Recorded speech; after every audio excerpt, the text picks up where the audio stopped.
Salutare doamnelor și domnilor, sunt Traian Stoianov și invitatul nostru de astăzi este șeful biroului Băncii Europene de Investiții, domnul Alberto Carlei. Mr. Carlei, we are delighted to have you with us. Thank you. Thank you very much for the invite.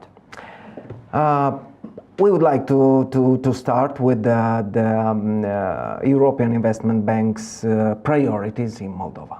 Absolutely. The European Investment Bank is the financial arm of the European Union. We are owned by the member states of the European Union, and with our operations we implement the policy priority of the Union. Of course, this in cooperation and also in coordination with the priorities of the country where we operate, such as, for example, Moldova. Here in Moldova, as of today, we have built a portfolio in terms of total signatures of about 1.3 billion euro overall. About 70% of it is to support strategic public infrastructure in several sectors, and the remaining is support to the private sector. To put things also into perspective, we have grown our exposure from around 850 million the mid-2021 to nearly indeed 1.3 billion today. Last year, for example, we signed overall 120 million in 2023 for new operations. And we disbursed around 24 million for both private sector and public sector operation. And I can think of highlights such as, for example, we supported the Solidarity Lane initiative in the rail with a signature of around 42 million euro, a credit line to support small and medium enterprises, intermediated through EIB Bank, and the first corporate loan that we signed in Moldova, signed with the Premier Energy. Mm-hmm. Let's talk about a little bit about the infrastructure development. What is the EIB undertaking to support this in the Republic of Moldova? I mean the infrastructure development. Absolutely. As I said, about 70% of what we signed is to support the public infrastructures. Mm-hmm. The lion's share or the largest share of our support is devoted to connectivity, mm-hmm. transport. More than half of our portfolio, more than €500 million, mm-hmm. is devoted to support rehabilitation of roads, primarily across the Trans-European transport network, rehabilitation of railways lines as well. We purchased rolling stocks, also mm-hmm. very importantly. We think that obviously connectivity, enhanced connectivity is a precondition for faster economic growth, because mm-hmm. it simply opens up markets. Mm-hmm. So it has a very important impact on potential economic development and growth. And at the same time, it improves the quality of life for citizens, because ultimately safer roads are better for everybody, creates more comfort and higher quality of life for citizens. I agree. In addition to that, of course, in the infrastructure side, we support the energy sector. We are a strong player when it comes to energy and interconnection of Moldova with the European Union. We financed in the past this gas connection Ungheni to Chisinau. We are looking at co-financing also the electricity interconnection Belt-Suceava in the north, and energy efficiency is a big thing for us. We are co-financing together with the EU and the EBRD currently a large initiative in energy efficiency in public sector, mm-hmm. focused on enhancement of energy efficiency in 9 hospitals across the country. And this is a very large and significant plan. And of course also the modernization of the electricity grids, which we did both through Moldelectrica and also with our recently expanded started cooperation with Premier Energy last year. Mm-hmm. I would like to ask you about our neighbors, Ukraine. They are in really trouble.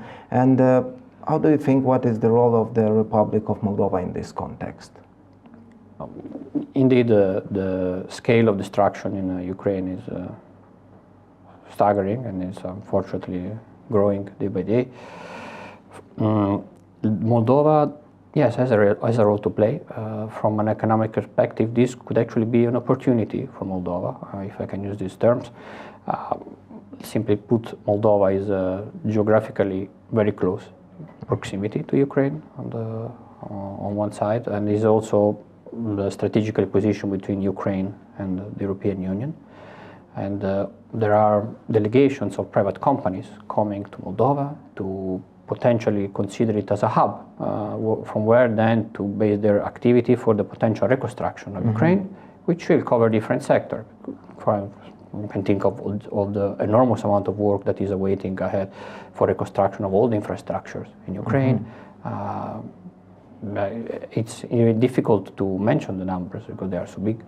And definitely there is a role to play for the private sector. Moldova is very well positioned to be a hub, and this is being noticed already by several companies.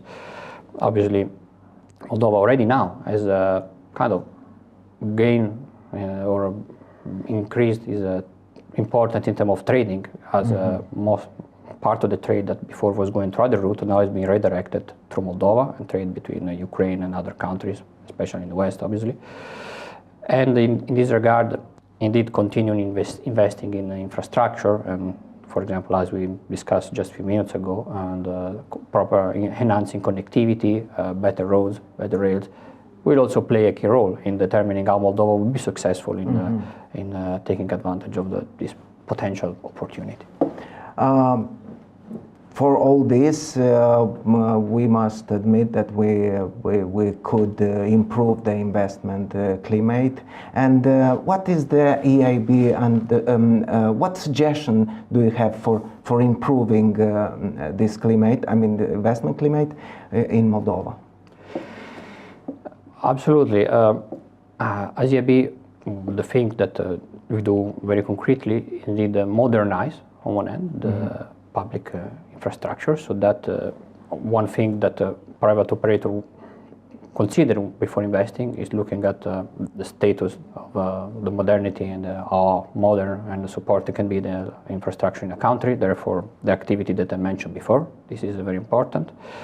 Obviously, there are different elements to that. When a company, generally speaking, look at investing into Moldova or a new market, they look at potential returns, but in terms of risk adjustments. So not only the amount that they perceive to gain, but weighted in terms of risk.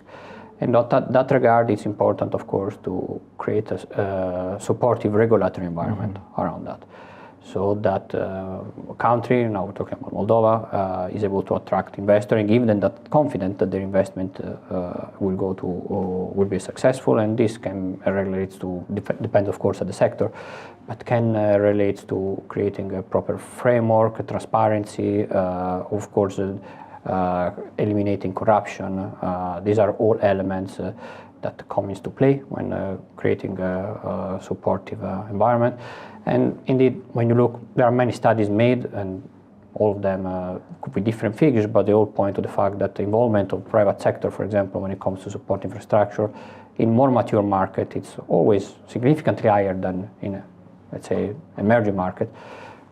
One of the key reasons overall is always this different perception of the regulatory and regulatory environment, reform of laws. So these are, I think, two things that go in hand in hand, of supporting the development of proper infrastructure, accompanied together with the necessary reform to create that conditions that and the level of transparency and security that investors are looking for when they look at new markets. Mr. Carlei, how about the small and medium-sized enterprises? How does the EIB support them? Absolutely. We have the short answer, we have two main products. The one is loans, lending. So we can provide support to small and enterprises either with the thematic initiatives, like for example, dedicated to a key sector like agriculture or any other sector, whereby we basically have an envelope of funds which then we allocate often through the state and then to the government, and then government relates to a number of banks and then allocates those resources to SME that are investing in, say, agriculture or any other sector that can be structured or considered of interest. We do the same pretty much, but bilateral with commercial banks. So for example, we can have a bilateral credit line with an intermediary with the understanding that our liquidity will be used by an intermediary to finance investment project of SME according to certain criteria that we agree. And this can be generic credit line. Doesn't have to be sector specific, but can be for open to every sector as long as the investments are eligible. The lending support that we provide is complemented with what we call partial portfolio guarantee schemes. Basically, part of the EIB group, there is the European Investment Fund. The European Investment Fund, which belongs to our group, has expertise by leveraging on resources made available by the European Union, like, for example, under specific mandate, like some acronyms like INNOFIN or DCFTA, and other one in the future, other mandates in the future, can structure together with intermediary product that essentially guarantee to the bank, to the private bank, the exposure to on each loan to an SME up to a certain percentage, and at portfolio level, on a portfolio to be agreed, up to also a maximum percentage level. And by combining the lending and the guarantee product, effectively the EIB can tackle the two main issues that we notice when it comes to access to finance, which is access to liquidity, good price liquidity, which we can provide with our loan, and collateral requirements.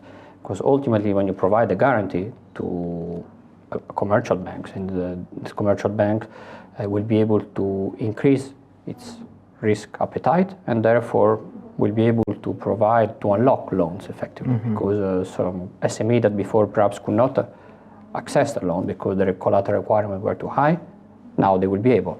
And the combination of this product is very successful.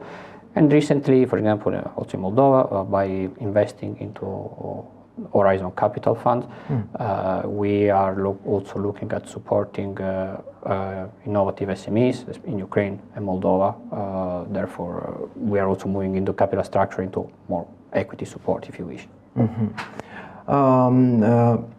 Also, it's important to ask you about the major projects and what projects are ongoing or planned in partnership with the Moldovan government. Yeah, absolutely. We have a rich pipeline of projects, and this rich pipeline of project addresses all the key sectors that we mentioned through the interview: connectivity, energy, healthcare as well, support to private sector, SME, environment, climate. In terms of project ongoing, we have already committed the financing, for example, for the rehabilitation of several roads, for the rehabilitation of the roads between Belz and Kriva in the north, also section of the R34 towards Giurgiu, potentially, depending on further analysis, also for a section of the Chisinau ring to be further analyzed. Also on the rail side, we have committed and we have ongoing project where we are co-financing the two main axes of connectivity, one from Bender towards Giurgiu, let's say transversal axe more or less, and also to the north-south axis, Chisinau, Ungheni, Belz, so north to south. We have also, very importantly, this energy efficiency in public sector building under implementation, and this also will deliver, it's a project that will deliver significant saving in terms of energy efficiency in the hospital that have been tackled. Once implemented, will increase the value of the building stocks of this hospital, because also the asset itself will become more valuable, and equally importantly, or even more importantly, the actual care for the citizen that will then go for healthcare services in this hospital will improve, because the overall experience will be better. At the end, I am curious, and it's an interesting subject. How does the EIB work with other international financial institutions for the economic development of Moldova? In essence, the short answer is we work very closely together. We work very closely together with other international finance institutions. So, for example, in the public sector, we have a very good close cooperation with EBRD. Also, we are aligned with, constantly coordinated with colleagues of the World Bank. The European Union obviously is a key stakeholder for us. We coordinate, we align on every single initiative, and obviously the local counterparts also play a very important role, a key role. The governmental authorities, the local stakeholders are also very important in this context. I think the alignment and the good coordination with all these parties is essential, and it's also very good to be very honest that and clear that all these without all this good cooperation, the result we have achieved today would not be possible, especially thanks to the European Union and thanks to the resources they make available through technical assistance and through investment grants. We can really bring forward our activity and unlock projects that otherwise could not happen. Mr. Carlei, thank you very much. We are delighted to have you with us and confident that that EIB will make a significant contribution to the development of our country. Thank you very much. I'm very glad to meet you. My pleasure having met you, and thank you very much again for having me here today. Thank you.